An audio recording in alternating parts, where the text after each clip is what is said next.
The movie kicks off in 1986. We see a mother and daughter playing in a field when suddenly they scream in terror. Scattered across the fields are numerous human body parts. Someone has been brutally murdered and dismembered. To show how this happened, the story flashes back to the previous night. Reports had circulated about an upcoming meteor shower, a spectacular event where many small and large meteoroids would rain down. To witness this celestial display, many people had gathered at a scenic relaxation point for a picnic. Among them was a group of 3 friends heading out for their own picnic. At this point in the movie, we get a glimpse into people's beliefs surrounding meteors and showers. In the past, people believed that meteoroids brought only destruction and misfortune, endangering human lives. Some religious individuals even thought that when evil in the world became overwhelming, God would angrily hurl meteoroids down as a form of punishment for humanity. The movie returns to the present, and we see Castor's group traveling through the woods. On their way, an old man stops them, none other than old Popeye. He advises them to turn back, warning them about the dangers of the meteoroids. When they disregard his advice, he leaves, and they continue their journey. Reaching the picnic site, they find 2 of their friends have already arrived and set up everything. Castor's sister Olive goes to check things out and, a short distance away, witnesses 2 young men brutally beating an old man.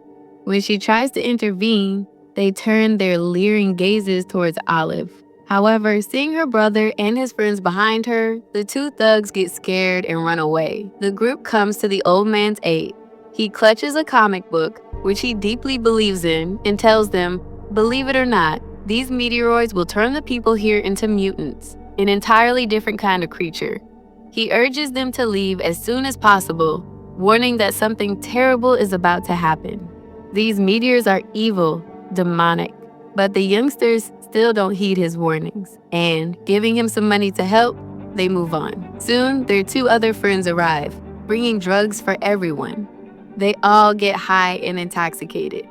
Evening falls, and we see Popeye fishing. The meteor shower begins. Popeye is overjoyed watching the spectacle. During this time, a small meteoroid falls into his cigar. Unaware, Popeye inhales the smoke, and his condition rapidly deteriorates. He's on the verge of death, writhing in agony. But instead of dying, his body starts to mutate. Various parts of his body enlarge, and he transforms into a mutant human. As soon as he becomes a mutant, all his pain vanishes. He leaves the water, abandoning his fishing, and comes face to face with the same 2 young men who were bullying the old man earlier. They try to bully him too, and one of them punches Popeye. Both the boys are high on drugs. Enraged by this, Popeye delivers a powerful punch to the boy's face, shattering it into pieces, killing him instantly. During the fight, Popeye's pipe breaks. He then breaks the dead boy's arm bone and starts using it as a makeshift cigar pipe.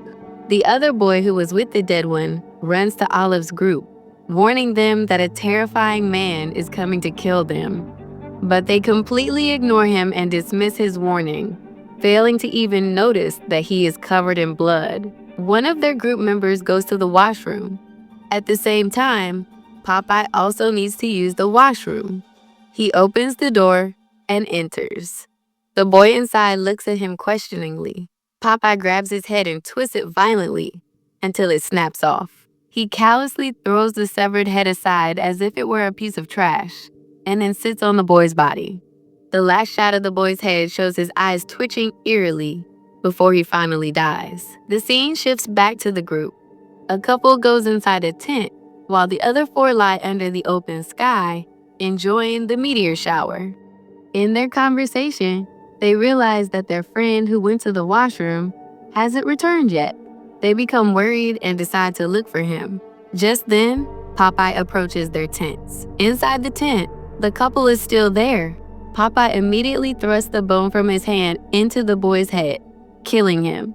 Then, he turns to the girl and twists her head, decapitating her as well. Meanwhile, the remaining 4 haven't found their missing friend. They split into 2 pairs to search for him. Castor and his girlfriend go in one direction, while Olive and her companion go the other way. Olive and her friend stumble upon a fallen meteoroid. On the other side, Castor and his friend find the lifeless body of their missing companion, headless. They scream in horror. At the same moment, Olive also screams. Why did Olive scream? Her friend was about to propose to her. But instead of a proposal, a meteoroid shot straight through the girl's head as she was about to speak. Olive screamed, witnessing this horrific death before her eyes. Terrified, she decides to head back to the camp. Castor and his friend are also on their way back, and the three of them meet on the path. All three scream, and in fear, they share their terrifying news with each other. Their fear intensifies.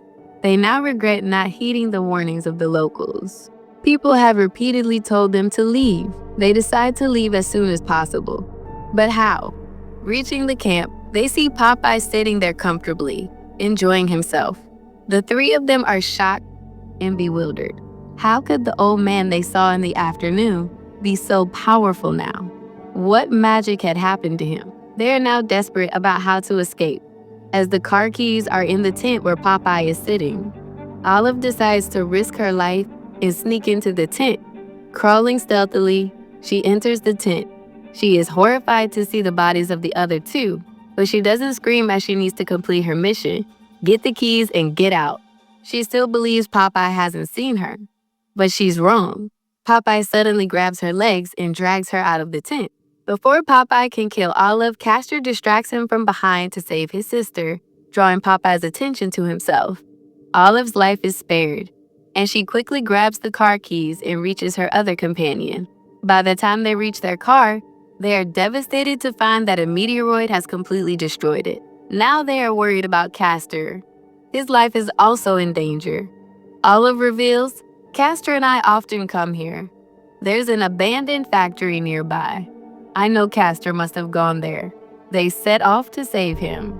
As they walk along the path, they find the dismembered remains of the old man who had warned them that the comet was evil and would bring destruction. Before they can search for Castor elsewhere, Popeye appears, dragging Castor along. To save Castor, his girlfriend immediately rushes towards him, but Popeye strikes her with one hand, smashing her face, and she dies instantly. He then throws Castor into a nearby chemical tank, completely dissolving him, leaving no trace of his bones. Now, only Olive remains. She flees to the factory to save her life. There, she meets a man holding a shotgun. She tells him everything, how a man is after them and has killed all her friends. Hearing Olive's story, the old man starts scolding her. Olive becomes even more scared by his words. But amidst his ranting, he mentions that he has built something to fight such situations and creatures.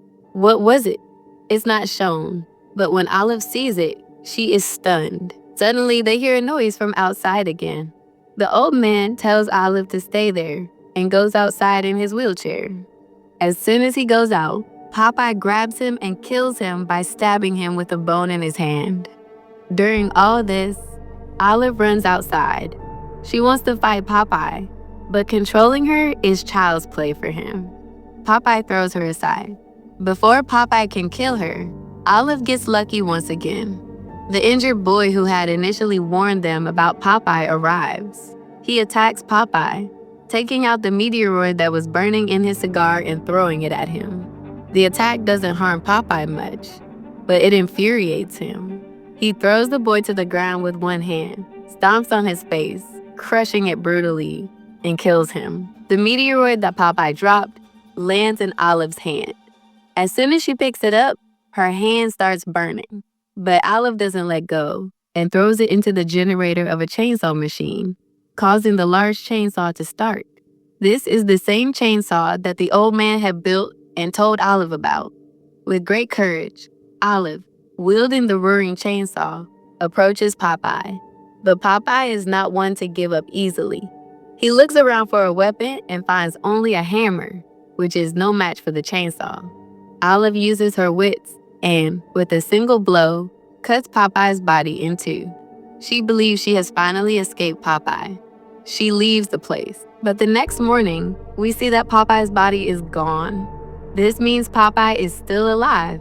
Olive, who had slept there overnight, is even more terrified when she sees this. She knows how dangerous he can be, so she prepares to confront him. The story jumps forward a few weeks. Through news reports, we learn that Popeye has reached New York and is causing chaos everywhere. And here, our superwoman Olive is getting ready to stop him. She has built a mechanical arm to fight Popeye. The story ends here, leaving us with the mystery of whether Olive will be able to defeat Popeye or not.